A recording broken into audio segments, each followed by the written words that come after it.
Kupitia uchaguzi mkuu ambao umefanyika visiwani Zanzibar mnamo tarehe 29 Oktoba mwaka 2025, kwa dhati kabisa napenda kutoa shukrani na pongezi kwa Tume ya Uchaguzi Zanzibar yaani ZEC kwa kuandaa na kusimamia uchaguzi mkuu ambao umekuwa ni huru, haki.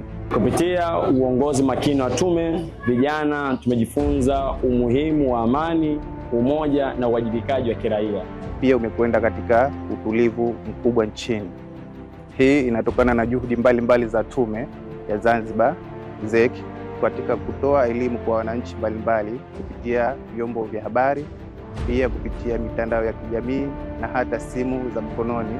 Tunaishukuru Tume ya Uchaguzi ya Zanzibar chini ya mwenyekiti wake George Kazi kwa kufanya uchaguzi wa amani na utulivu.